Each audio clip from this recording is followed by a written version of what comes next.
Good evening, everyone, and thanks for joining our BCS London Central event this evening, Graduating, Surviving and Thriving in 2020.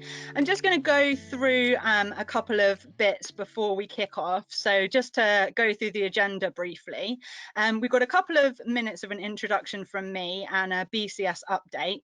Then I'll introduce you to our panelists this evening. Then we'll go through the moderated questions in a panel style discussion. Then you'll get a chance to put your own questions to the panel. So we'll take questions from the audience. And then after that, we're going to round off with an introduction to the London Central mentoring programme from Amber Hilton. So she'll go through some of the details of that. And then once again, you'll get some chance to put some questions forward to Amber, anything to do with the mentoring programme that you'd like to ask. We can clear up some answers on that then. So let me just briefly introduce myself. So my name's Olivia and I am BCS Membership Engagement Manager. And I'd just like to, before we start, run through a couple of initiatives that BCS have got going on, which is relevant to the sort of graduate audience, really. And the first thing to kind of cover off is just the benefits of membership for new graduates. So we've got a bit of an offer going on at the moment for the class of 2020. Obviously, anyone graduating at the moment, the whole point of this event is to recognise, you know, it's uncertain times out there. And so we want to do whatever we can to support you. So we've got a membership offer at the moment for the class of 2020. It's an introductory first year of BCS membership, whether at AMBCS or MBCS level, for just £25 for your first year. So I'd like to share with you this video, which is just going to run through basically some of the membership benefits for new graduates. I did previously try and share a video on another webinar, and it had a little bit of a technical thing. So let's see if this works.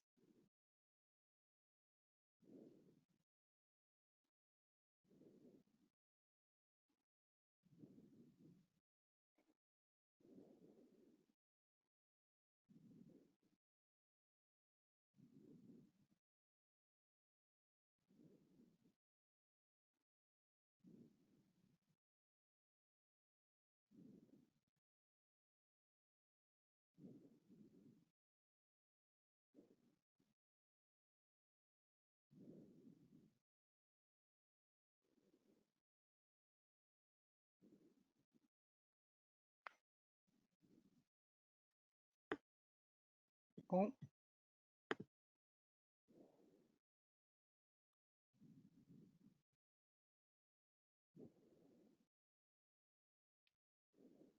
Excellent. So there you can see just a brief overview of some of the BCS membership benefits there for graduates. I did put this slide in just in case that video didn't work. So there you can see just some of the kind of brief member benefits that we've got. If you'd like to find out more about the class of 2020 offer that we've got, then this is the landing page that you need to go to. Maybe if you just grab a screenshot of this now or something, save it for later, and you can take a look after the event. So the last thing that I just want to briefly talk about is the new formed BCS Early Careers Executive. So this is a sort of strategic group within the volunteer community of BCS. It's basically a new initiative supporting people who are in the early stages of their working lives within any sort of area of digital. So this obviously is not just for graduates, but also for career changers, apprentices, anyone who's sort of coming into the IT industry as a new professional, really. And obviously the new generation, future generation of IT professionals is a really important sort of talent to nurture, and we've got to consider them across all the kind of touch points of BCS. So our early careers executive, really at the moment, we've got the chair and the treasurer, the chair and the vice chair, sorry, in place, and they're looking to kind of build out their committee and their community, and we'll be advertising some vacancies for people to get involved on a volunteer basis. So if you'd like to find out any more about what the group have got planned, or if you'd like to get maybe involved in that, then the email address again on the screen, if you might just want to take a screenshot or a picture of that, earlycareers@bcs.org, and you'll be able to touch base with the chair, John Dyer, and the vice chair, Eleanor Mosley, and they'd be really happy to hear from anyone who's interested to find out more about their work or interested in getting involved. Okay, let me switch that off and we will go to our panel and make some introductions. So let me turn off the screen share. There we go. So you should be able to see all of us now here. Okay, brilliant. Right, welcome to Harriet, Jordan and Sarah this evening, and thank you so much for joining us all. We really appreciate your time, and it's going to be great to learn from your expertise. So the first thing really is for you all to introduce yourselves, just with a brief introduction, and then also to find out a bit about your link to the theme tonight of surviving and thriving in 2020. So Harriet, if we could come to you first, just a brief introduction from you. Sure. Hello, I'm Harriet Nicholson. I am the head of strategy at digital and innovation consultancy Etch. My connection, I graduated from Oxford University in the summer of 2008. Between 2008 and 2009, I applied for 110 jobs and I didn't land a single one of them. And while that experience was awful and it was really bruising at the time, I can honestly tell you that that shaped me and bettered me in so many ways. So if there's anything I can hopefully do out of this session, it's to hopefully instill some confidence that while this time is rubbish, it will and can have silver linings, even if they're quite difficult to see at the moment. Thanks very much, Sarah. And over to you, Jordan. Hi, I'm Jordan Dunbar. I'm a producer and a presenter at the BBC. I started off at Radio 1 on Greg James's show and then The Breakfast Show with Nick Grimshaw. But then I moved to investigations and I'm currently working on the BBC's first ever climate change show. And I came out of university in 2010 to try and get a job in the TV industry. And although there had been 2 years there, well, there's never any jobs in TV. It was very difficult and I had to do some very odd things and go down different routes to eventually end up where I am. But there's hope, just like Harriet said. Thank you very much, Jordan. And how about you, Sarah? So I started originally in studying anthropology and African studies, graduated in like 2019, also faced similar challenges when people were like, what was your degree? I don't even know what that is. But then I retrained, restudied, and now I'm the global director of AI for Avanade, which is a kind of Microsoft and Accenture joint venture. So there's hope for all of us. Thanks very much, Sarah. And we're looking forward to hearing much more about all of your kind of experiences and stories. So I guess let's kick off with the first question, which is, you know, if you graduated during a recession, how did you kind of handle that situation? And what did you kind of, what were your views, I guess, beforehand going into that situation? And how did you approach it and deal with it, really? So Harriet, how about we come to you first? I think it's safe to say that prior to this point, prior to 2008 and graduating, I'd only ever experienced a buoyant UK economy. I'd only ever experienced kind of personal success. I hadn't ever experienced failure. And I had thought that the job market owed me something. And I'm so ashamed to say that now, but I thought, you know, a company should be thrilled to have me. That was not at all the case. I ended up moving back home. That was a move I had never intended ever to do. After failing kind of application after application, I ended up temping at a local GP practice. And I remember that feeling. I felt mortified. I had these massive illusions of grandeur as a graduate, and instead of being in the swanky London office, I was being shouted at by a patient who couldn't find his repeat prescription. And importantly, I was being completely outsmarted and completely outperformed by people who'd left school without GCSEs. And that was the most important experience for me, because I needed to be brought down many pegs, and I needed to be really humbled. And I needed irate patients to shout at me. I needed people to call me stupid. I needed to know what that felt like, because sadly, you have to realize quite early on in your career that your degree only takes you so far. At work, you need to be able to handle very difficult people, very tense situations. You need to not only kind of support your team, you need to be humble enough to accept support and criticism from people who are more experienced than you are, albeit they might not have the same academic credentials that you do. And starting out in any new role, it's not glamorous. You kind of had to take things that, you know, that might be strange or feel like intellectually kind of beneath you in some way, but you have to do that willingly. And I wouldn't have learned that were it not for that hard graft as a medical receptionist, I would say. Thank you, Harriet. That's really interesting insight. And Jordan, how about you?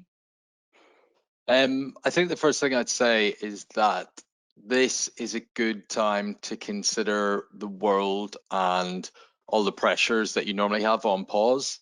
So when I came out in 2010, I wanted to get a job in TV, and obviously the recession had meant there were very little jobs in TV at that time, and it's a difficult industry to get into. I graduated from the University of Dundee, not a huge film and TV industry. And then I moved back to Belfast, where luckily Game of Thrones was just starting off and an industry was starting to happen.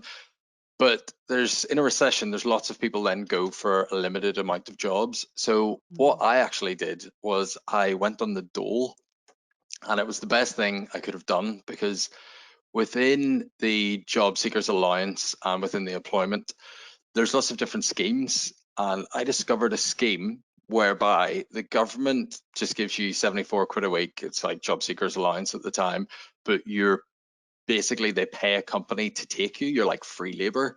And they kept trying to send me to an agricultural showroom in Dungannon, in the middle of Northern Ireland. But I graduated with international relations and counterterrorism, and I was doing, like, I'd been making films and so on, so it didn't make any sense. So what I did was I managed to find a TV company within Belfast that made comedy and the things I was into. And I said to them, look, this is not a scam, first of all, but I can come and work for you for free. But what you have to do is convince the people in the dole not to send me to Dungannon. And it took months. It took like 4 or 5 months. There was so much bureaucracy, but that gave me my first ever job. And so I got then over a year's experience working in a really, really good TV and film company. They worked for Channel 4, for Sky, and BBC and BBC Northern Ireland. It was very low wages. There was no glamour whatsoever. But the point of that is there's lots of different schemes and bursaries and apprenticeships and graduate programs. I thought I was coming straight out and getting a normal job, and my parents were like, why have you moved home and why don't you have a job? To then say, don't worry, I'm going to go in the dole, everything's going to be fine.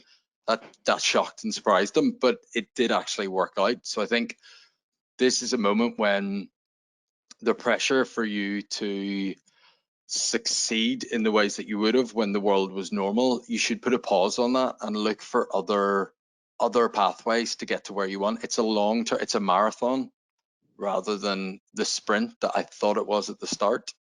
But yeah, going on the dole basically got me to where I am today, which was lucky. Thanks, Jordan. That's really interesting insight. And if we come to you now, Sarah. Yeah, and I'd have to agree with that. So ever since probably like the age of 15, I did photography as a hobby. And I actually ended up, so I worked in a bar, I sold my artwork and my photography on the walls, and then flash forward to when I was coming up to doing my second degree, which was a master's in computer science, which I had 0 qualifications for. I basically like crammed everything to get through the tests and then managed to pay off and start on the course. So the investment in learning, like around whatever I was doing to generate that money, enabled it. But then even when I graduated, the market was picking up for tech, but it's hard when you're a junior developer. You might be even fantastic at coding, but you've still got a number of tests to sit through, the interview process, and I used to find that super stressful. And I was lucky because in the end, I was offered a job, but I had an in-between one because the job didn't start till September. I'd managed to get myself onto this big program, but there was a 4-month gap. So then in between, I was picking up via, I think it was Give a Grad a Go, like bits where I was doing like 250k kind of cover. So it was barely covering the costs of living, but that experience helped me because when I finally kind of landed the job, the big full-time one for a Japanese company, I'd had all that experience in between. So just did as much studying and as much, even if it is sometimes you have to start hustling and do stuff for free. I built websites for free. It then meant when I went in as a developer, I was actually probably as good as some of the junior staff. And and that doesn't come, it's not always easy. Like sometimes it's really boring. Like if anyone sat through all the coding videos, they're quite dry.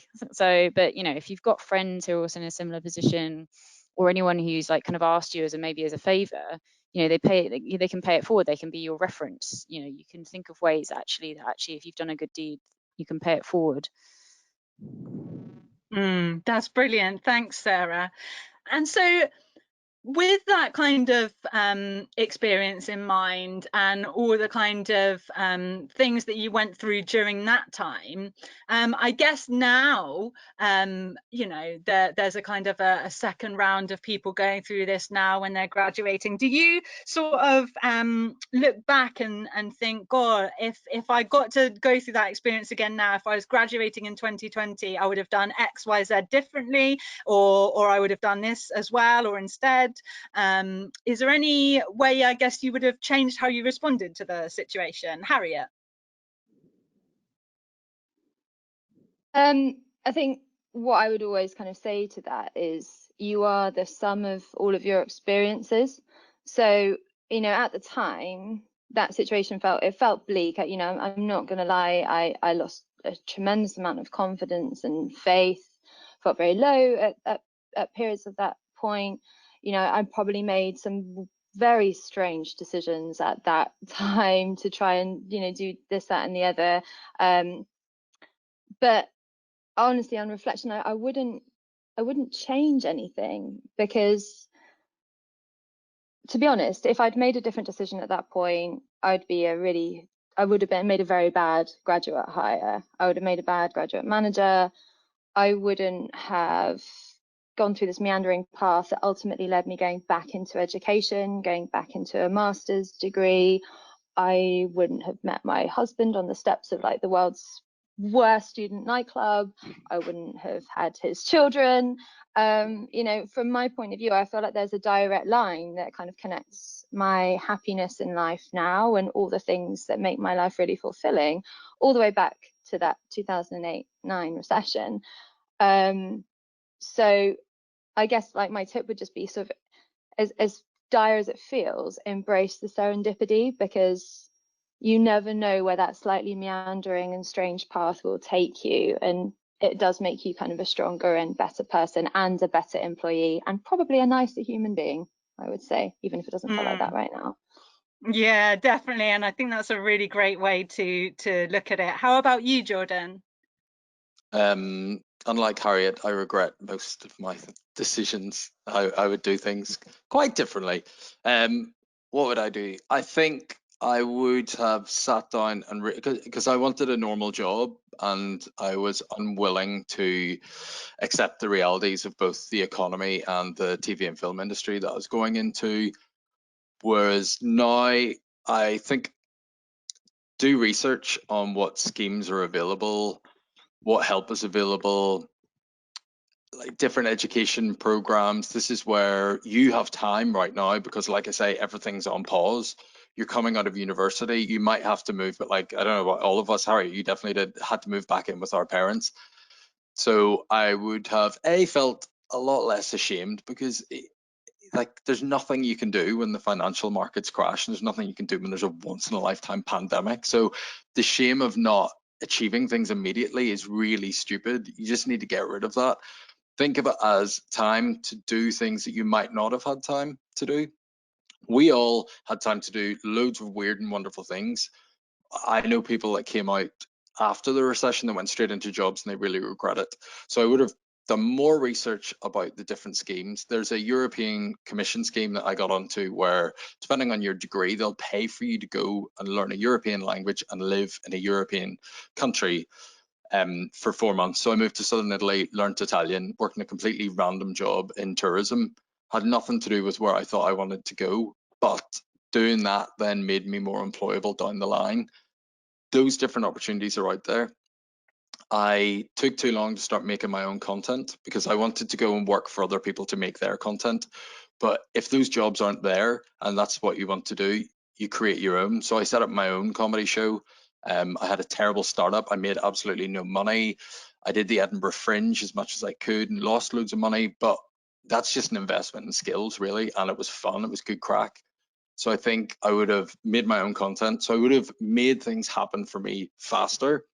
I would have done more research on the different schemes, be they grad, trainee, internships, and so on, rather than the traditional route, because it's not a traditional time. So I think I should change my thinking a bit earlier on.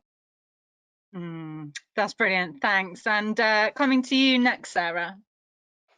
I think perhaps some of my learnings is that, you know, if you're applying for a job and you see email this recruiter at some address, or even if you're doing it through one of, like, you know, the job things where it doesn't even actually necessarily say, but maybe there's an email at the end which says it. If you then go and look up that recruiter and then call their office, you're not, rather than being 1 in 1,000 CVs in their inbox, you're suddenly that person. You've just called them and gone, oh, I've just submitted my CV, and they're like, oh my God, who's this? And you spin it. And then the next part is having your elevator pitch, because you don't know when. You know, I've met people in the most random situations. I was at an event and I sat down next to someone who is a director, and I can't name the firm, unfortunately, but long story short, they're now my client. And we were literally talking about lunch. I'm not even joking. I was talking about my favorite cheese sandwich, and then they asked what I did, and, you know, and things evolve from those most random interactions. And some people are privileged and have a network, other people's don't. Like, when I started off in this field, my mum's a childminder, my dad worked as a chauffeur, so there was no big network of people who work in IT or tech or anything for me to tap into. So I had to build that. But how I did it was actually through volunteer work.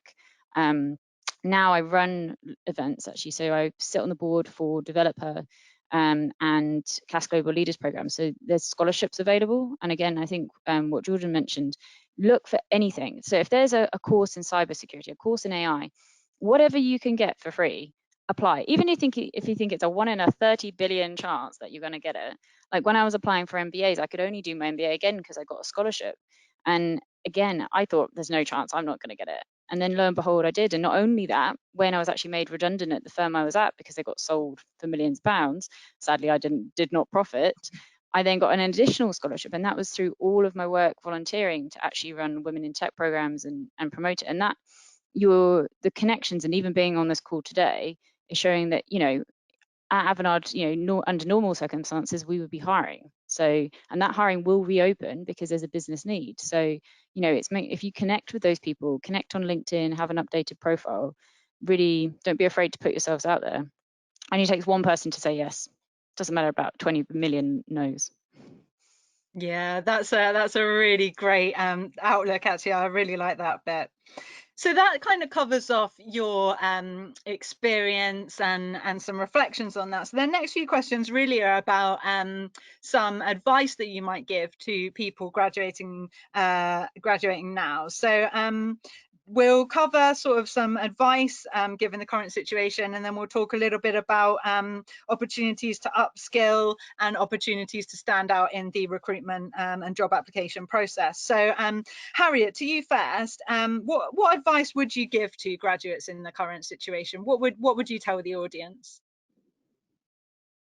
I think there are 3 pieces of advice that I would give it at this point, and I think there are certain things you can probably already tell from the conversation so far. 1, do not worry if your career isn't linear and doesn't follow a so-called kind of traditional trajectory. As Jordan mentions, there is no traditional trajectory now. For some other kind of context, and I'm saying this less from the position of someone who's had a very meandering career, but more from a hiring manager point of view, the best graduates I have hired have come from extremely unorthodox backgrounds. The best 2, one of them worked at the Epcot Center in Disneyland for a year, and the other one was a TV runner on Homes Under the Hammer. And they were unbelievably intellectually strong, no doubt. They had excellent kind of academic credentials, but honestly, it was that experience separated them from the rest. They could build these amazing internal and external relationships really quickly. They were really good team players. They could kind of proactively seek solutions to kind of complex problems. They didn't mind kind of getting stuck in at sort of some of the grunt work to begin with. And I could progress them much, much faster because they brought kind of a maturity and an attitude to the role that some of their other peers didn't necessarily have. So they got there very quickly, just through a kind of a different route. The second piece of advice I would say is acknowledge that kind of any experience is work experience. And any experience is an opportunity to show your potential. So say you are lucky enough in this current situation to land, you know, a normal job, a lifeguard, a volunteer at a hospital, a medical receptionist. That's brilliant. Now look for what you can bring to that role that sets you apart. Again, an excellent kind of graduate that I interviewed that kind of comes to mind had worked at it throughout university in a lettings agency. And during that point and that time, she'd use that time to look at how the company could improve their website, how they could improve their listings, how they could improve their search rankings, how they could improve their on-site optimization with better imagery. Amazing, brilliant. That's what I wanted to see. You know, don't just show up, think how you can maximize that opportunity. What can you change? What can you bring? What skills can you share? All of it's an opportunity. And the third piece of advice is don't dismiss the small players. And I think it's really easy to get hung up on the idea of going for those big employers for your first job. And there's definitely, you know, very sound rationale for that.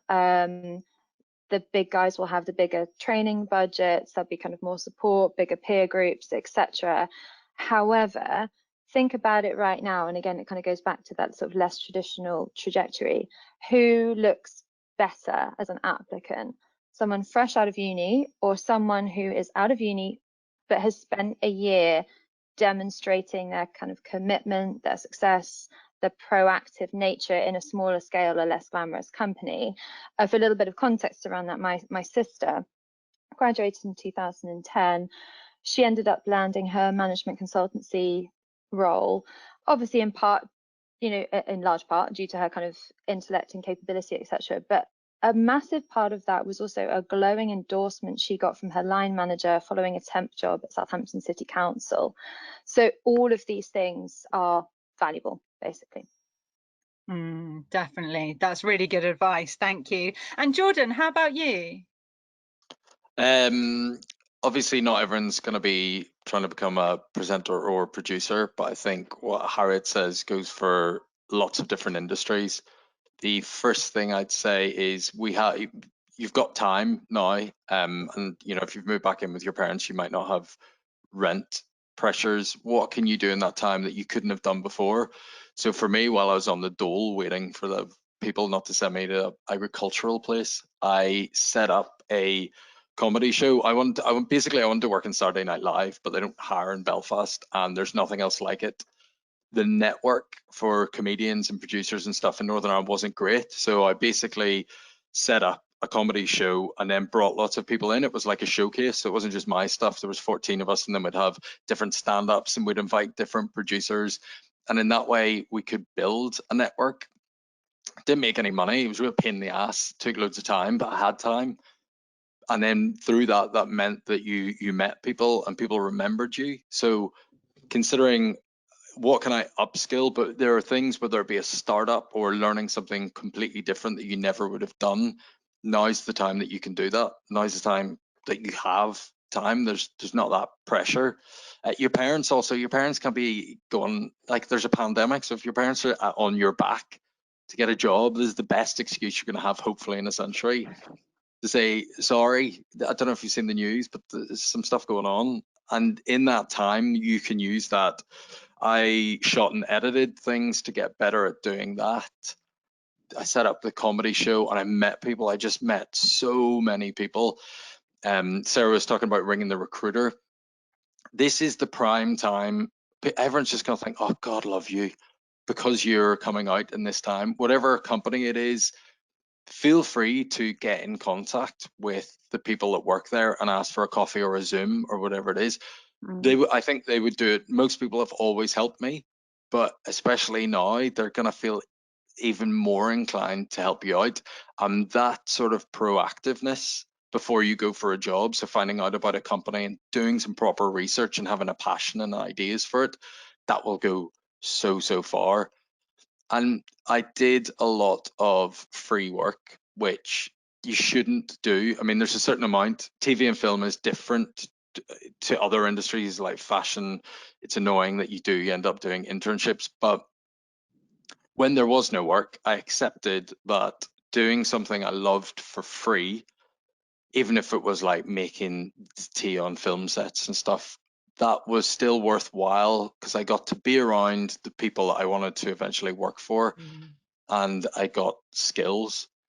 So while I would say don't get taken advantage of, because I definitely did, I let it go on too long, but I would still say if things are lower paid or unpaid, but it's where you really want to work. So whether it's a company that you really want to work for, or whether it's a film, whatever that you want to do, that is also worthwhile, and that's upskilling and getting experience too.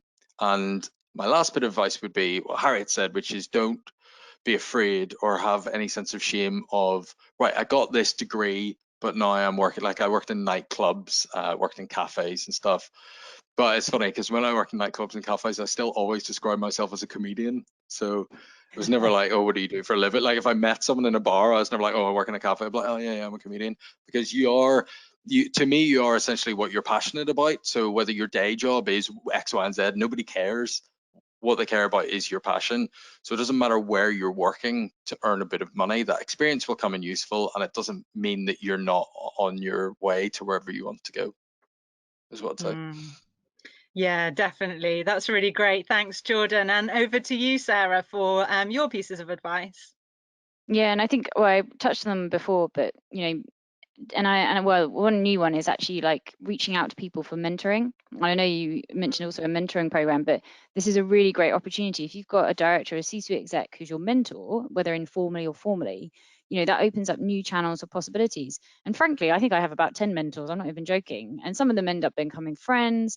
And equally, I've had mentees, and sometimes they stop being my mentee because they've actually reached a point where I can no longer be the best mentor for them. And I have to say, do you know what? I'm no longer the right mentor for you. So I've had front-end developers, back-end developers, and I've said, you know what, you're a better coder than I am now. So off you go and find yourself a new mentor, but I'm still here to help you however you need. And in this climate, that combined with doing that prep work of having whatever skills you can build, making sure your elevator pitch is good, like practicing for those interviews, because they will be stressful. It's additional pressure of, God, this is my one interview out of 10,000 applications. God, I don't want to mess it up. But actually, if you practice that, you've reversed it with whether a mentor or a friend, or even someone who's a family member or whatever, even in the mirror, just will improve your chances when that opportunity comes up. So those are the key ones. And any investment in you is a worthwhile investment. And not everyone is going to like you as well. So there's some people who rejected me for a job, and I think, oh well, why did they do that, kind of thing, and take it to heart.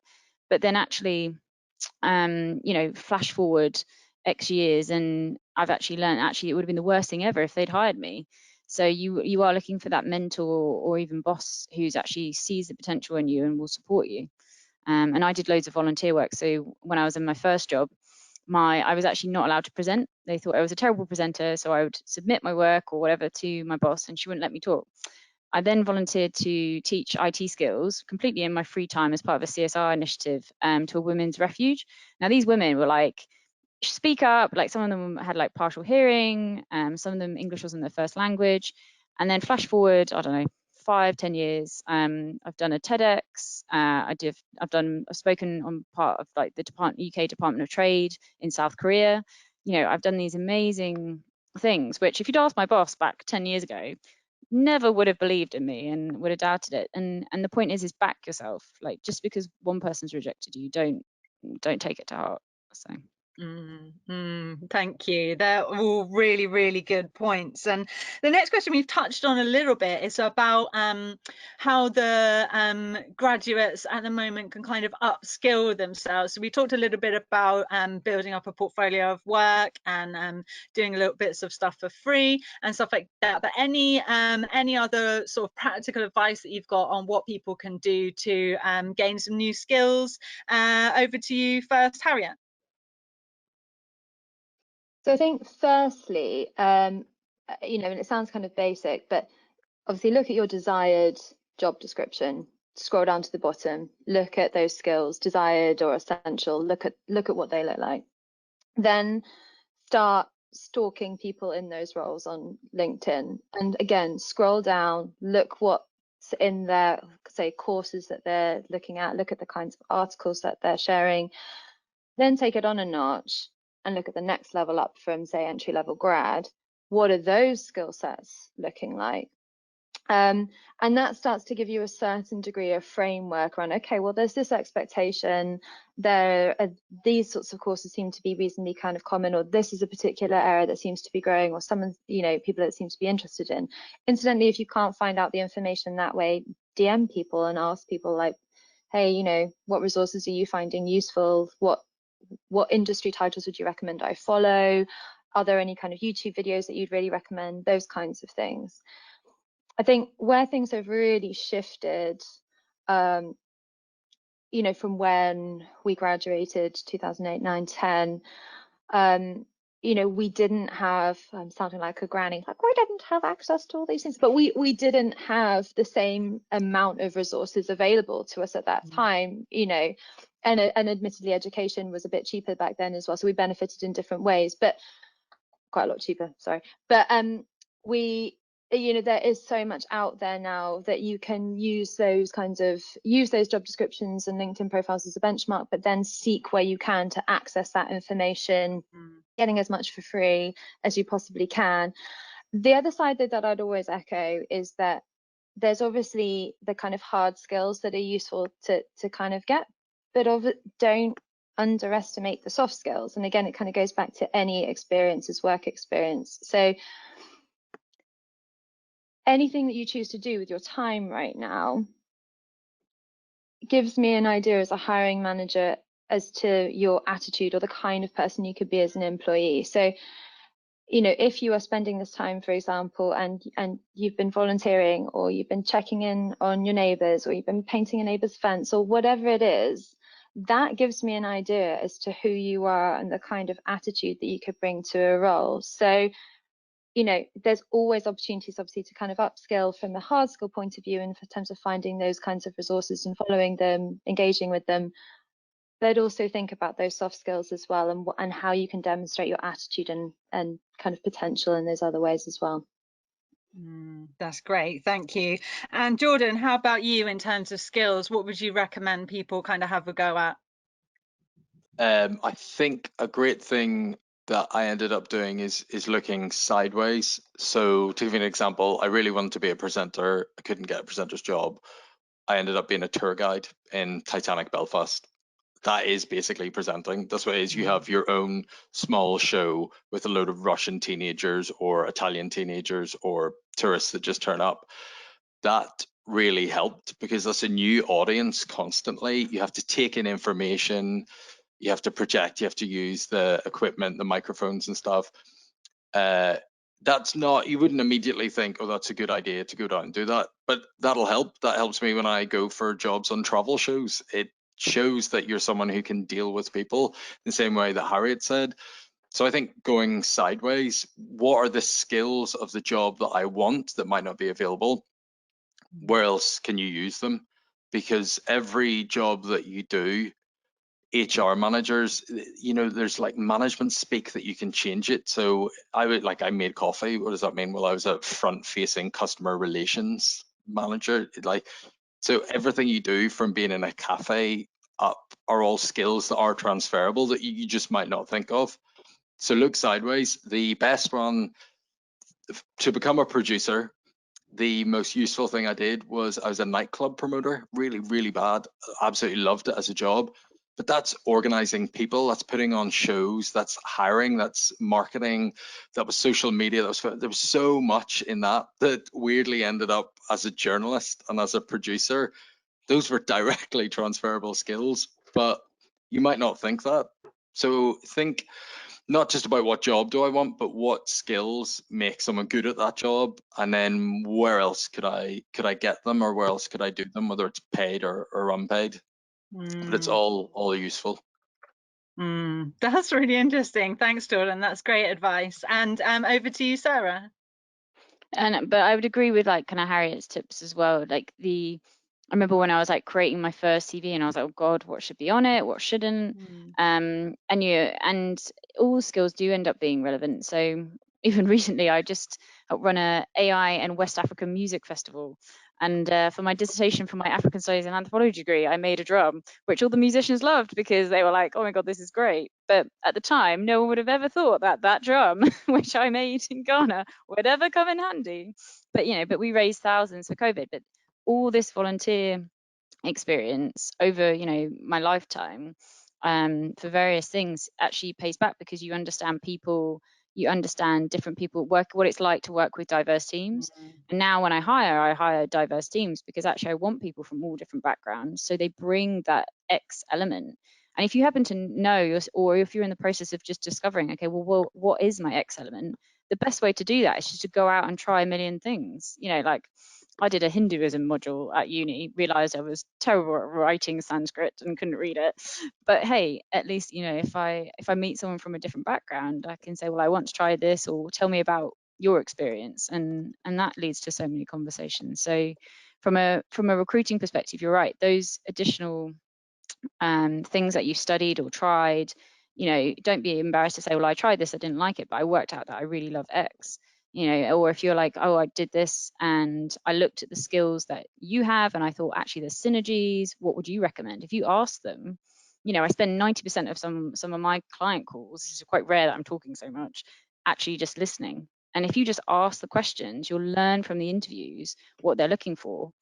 And certainly when I wanted to get into finance, I had zero finance experience. No bank would look at me. So I ended up working for a fintech company.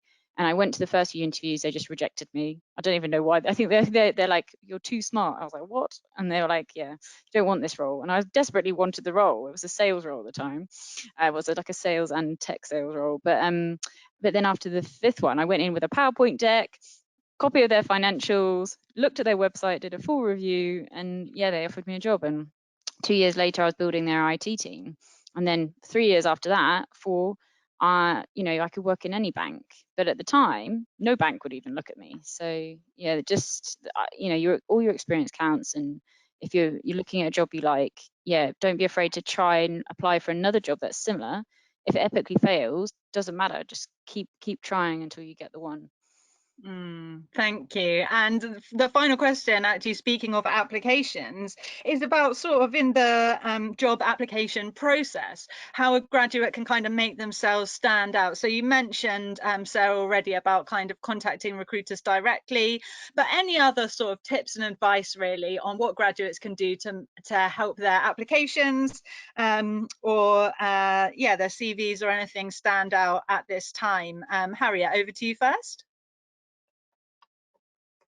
I think there are kind of two things that are just really worth considering as part of it. So of this. So the first is, and a really good piece of advice I was given as a graduate early on, was to imagine what's going on with the person on the other side of the table. Obviously, in this case, kind of virtual table, like what's going on in their life. And that's really important now because, when you're interviewing for a role, it's, it can be the most important thing in the world to you. For the person on the other side of the table, especially right now, that interview is one of a myriad of things on their list of things to do. And especially right now, they'll probably be reviewing your CV or interviewing you in between, say, meetings around like the business's sales strategy, operations, cutbacks, all these other kinds of things. There's a lot going on in people's minds. So it's kind of becoming more important than ever to make hiring decisions where there are kind of vacancies, to get people that are going to be, okay, right, you're going to be a safe pair of hands, you're going to be proactive, you're going to come to me with solutions rather than problems. I can rely on you to be efficient and effective with your time and raise your hand when you don't know what's what, but also just be, take initiative. Aligned to this is, and this sounds really brutal, and I remember the first time someone said it to me, I was like, that's horrible. But you do need to remember that nobody cares about your career as much as you do. And one of the things that I find is even sometimes senior hires, they sort of seem to believe that once they come into an organization, they can get sort of passively swept along on a linear progression path. And that is simply not true. I think it's helpful to think about work progression in the same way as you think about university. So, you know, if a lecture is like a work training course and a practical is like on the job experience, that's great, but you can't get through your university degree by completing your practicals and going to lectures. You have to read around the subject in order to excel. And the same applies in the workplace. And no one is really going to tell you exactly how to do that and when to do that. So I'm waffling here. I'll come to the point. But in order to stand out, your CV needs to reflect the fact that you take initiative and you are proactive and that you are going to get into the team and gel, and you are not going to come to the hiring manager with a lot of problems. You are going to think about ways of dealing with those problems first before you have those conversations. So say, for example, you've been captain of the football team. That's brilliant. I can see you've got leadership skills. I can see that you're a team player. But to stand out, I want to know how you advance that team. So how did you go about, say, securing additional funding through a novel fundraising mechanic? How did you shift the team, say, onto a new platform to improve subscription payment rates? All of those things show me that you recognize problems and that you seek solutions to handle those, and you're quite entrepreneurial as a person. The other side that I think is a good way to kind of stand out is to make reference to the resources that you are engaging with. So the podcast you're listening to, the articles you're reading, the books you're reading, the YouTube videos you've watched. That tells me, A, that you're curious, B, that you're interested in the role and the wider parameters of the role, and you're willing to do that in your own time. But it also tells me that you're willing to take on your learning and development yourself, and you see that as something you have to take ownership of. The final point I would say on this, and in addition, incidentally, to all of the great comments that have already been said around being very proactive and engaging with the hiring manager, that always goes down well. That's brilliant. My heart sinks when I receive CVs where people are overinflating their experience. A classic example is I'll get graduate CVs where the graduate is describing themselves as an experienced digital strategist, for example, and they've got 3 one-month work placements. Having 3 one-month work placements is totally fine. And to be expected at that level, to say that you're an experienced digital strategist with that level of experience, that sets alarm bells for me, because I'm there thinking, oh my gosh, are you a bit of an exaggerator here? B, do you think that the work is going to be, you've got an inflated perception of what you're going to be working on when you arrive in the company? And right now, especially, we can't afford to take on graduates with a poor attitude, basically. So those CVs have to get put on the sort of no interview pile, if you will, because we can't afford to take those risks in terms of the ego of the applicant. So yeah, those would be my tips. Thank you, Sarah. I really like that analogy about the football team and kind of illustrating, a bit more than just the fact that you've done that, but actually what was the outcome and what you brought to it. That's really good advice. Thanks. And over to you, Jordan. Just building on what Harriet said, interviewing people and hiring people is so unbelievably dull. So when I was going for jobs, I was so nervous, and I'd wear like a shirt that didn't suit, and I'm just like trying to be someone else. And then when I've interviewed people, you realize you just have person after person after person after person after person, and you'll all be going for jobs that I'm sure you'd all be great at. And because of the way the recession works, is there's pent up demand. So jobs come out, more people go for those jobs than usual, which means you've got 100 people, very similar qualifications. And so the person, especially if it's on Zoom, they're just zoning out. It's just so boring. I have always found that putting in things, so the captain of the football team is a great example of using that to show transferable skills and so on. But even putting in odd hobbies or jobs. So when I've gone for really boring jobs, I've always stuck in the fact I do comedy, and I've spent more of the interview talking about that than some of the competencies. Equally, when I've gone for other things, I used to present Italian kids TV for a very short time, like has nothing to do with anything, But it means that as long as all my qualifications are there and my other experience, like, don't lead with that. Like, that's not going to help. But once you've got your other stuff, your ducks in a row, and you've got your qualifications, leave in the bits that make you you, because, oh my God, they will thank you for it, because they want to have a conversation about something other than this really, sometimes quite boring job position. So I think, as long as you've got your qualifications sorted, don't be afraid to leave in a little bit of personality and put in things that they can latch onto and actually have a conversation, because what that tells them is, here's someone I could spend 8 hours on Zoom with. Here's someone I could spend 12 hours in a film set with. Because you can be the most qualified, experienced, and talented person on earth, but I do not want to have to make a program with you if you're a nightmare to work with, if you're incredibly dull, if you can't make conversation.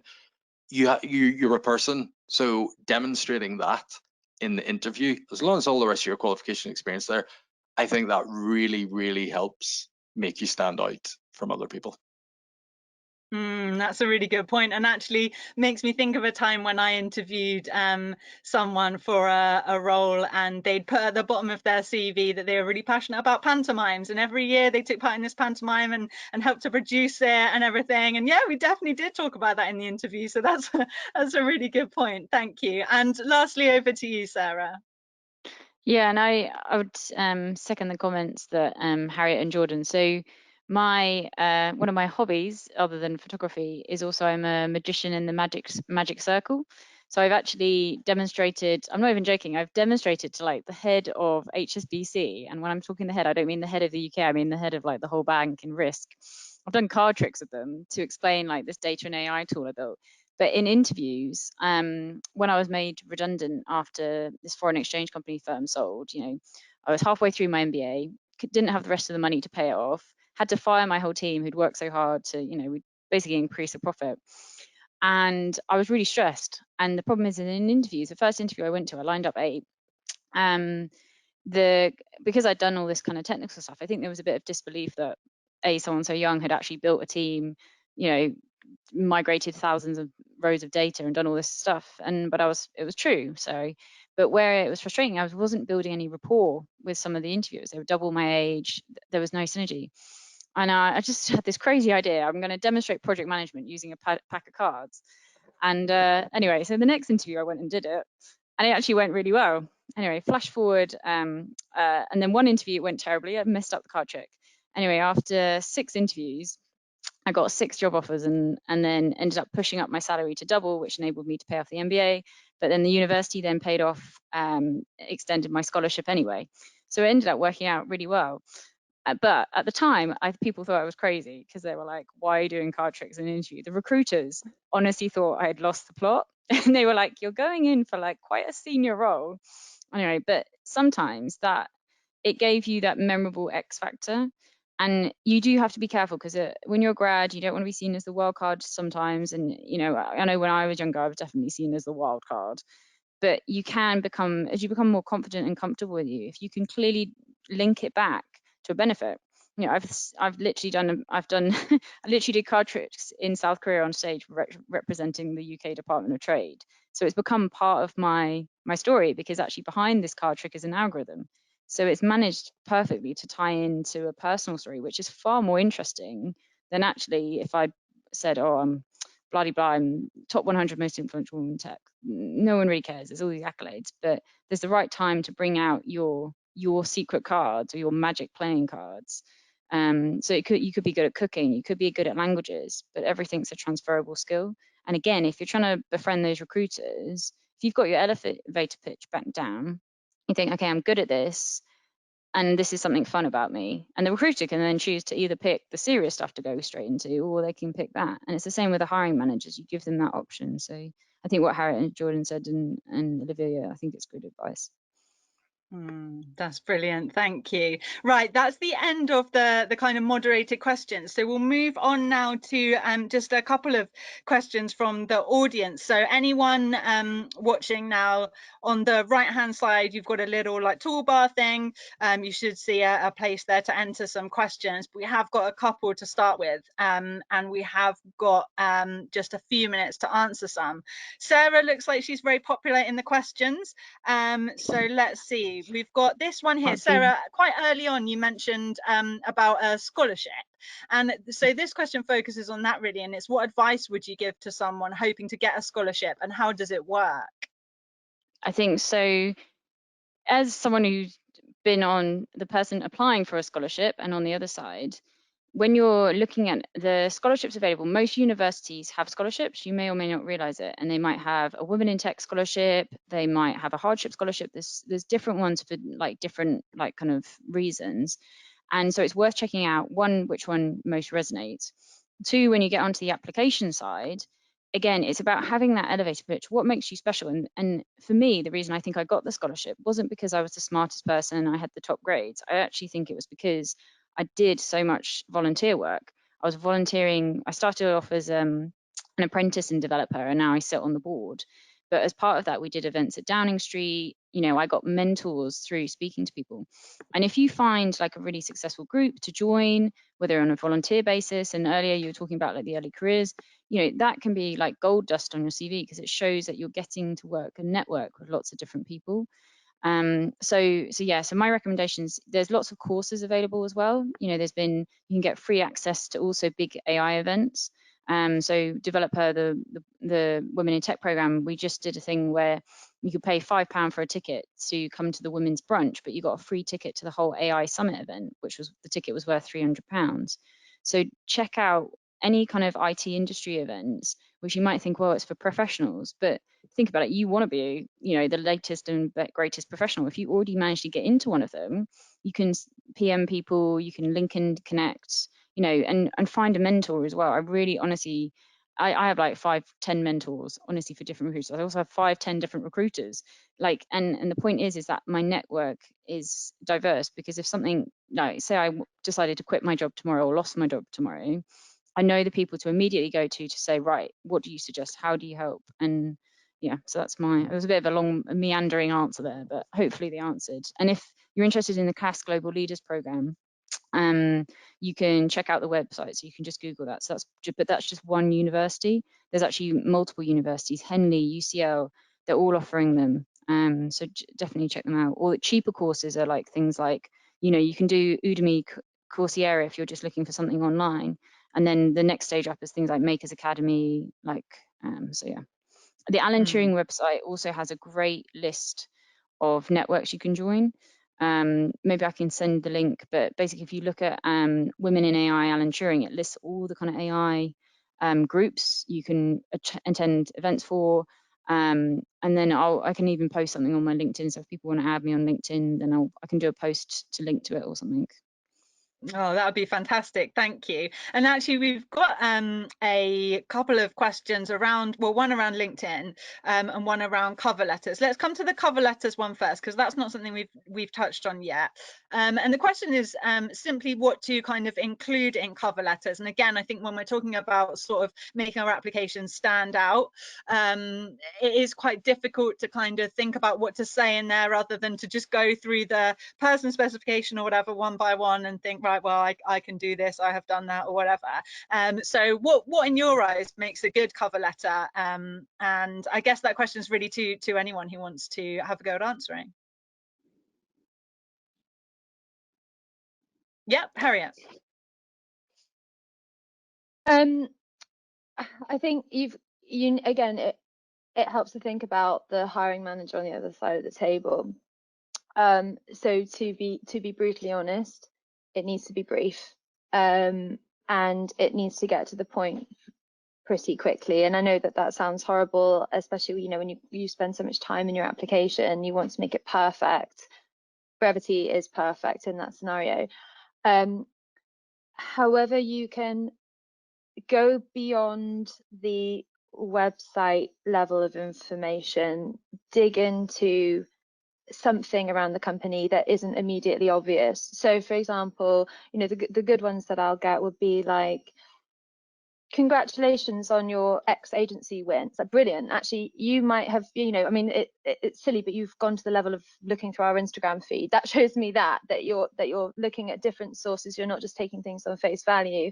I genuinely do get cover letters where people have just copied and pasted our homepage basically, and it's like, no, come on, show me a bit more effort than that. So anything that shows that you have a genuine interest in the company and you keep it kind of tight and you keep it kind of brief, that's going to kind of set you apart. Yeah. Thank you. And there was a question as well around the LinkedIn profile, which is another part of the sort of recruitment process that we haven't touched on yet. And I think we'll make this the last one due to time. So the question was about what, reflecting on your own LinkedIn profile, really, what's one good thing about it and what's one thing you could improve? But I guess we could also spin that question and say, you know, if you were looking for a potential hire and checking out their LinkedIn profile, which I'm sure that a lot of recruiters and hiring managers do these days, what kinds of things you would be looking for, really? Again, that question's to anyone who'd like to answer.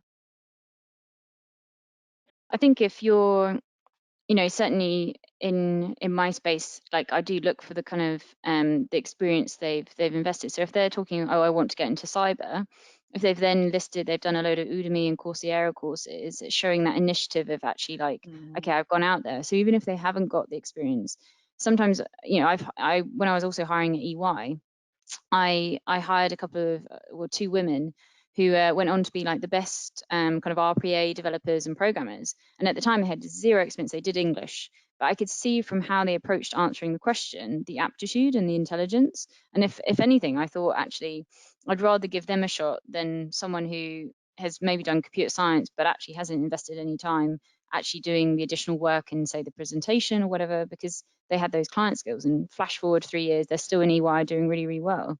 So I think, you know, definitely on LinkedIn, highlight, you can take 2 styles. Like I have a terrible LinkedIn in the sense it's just a long meandering post, but over time I've been lucky enough to win awards, and that kind of gives credentials to say, well, do you know what, I'm good at what I do.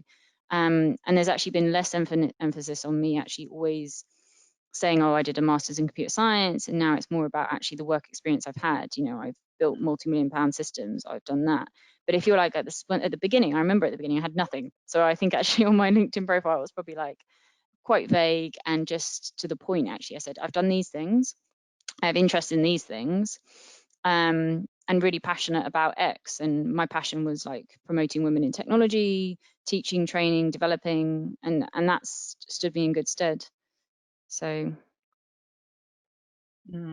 that's great. Thank you. Super quick, I was going to super quickly just add to that on the kind of not having much to say at this point, and it the same applies to LinkedIn as it does to CVs. What I often find with graduate CVs is a huge amount of real estate is given to the work experience placement, the 1 month, 3 months in various different places, and then the job that they might have had for, say, a year, 2 years on a Saturday is a tiny sort of addendum at the bottom, almost like you're ashamed to mention that this has happened. But that shows me everything. That shows me that you, at the bare minimum, that you get up and go to work on time, that you're part of a team, that you can stick something throughout.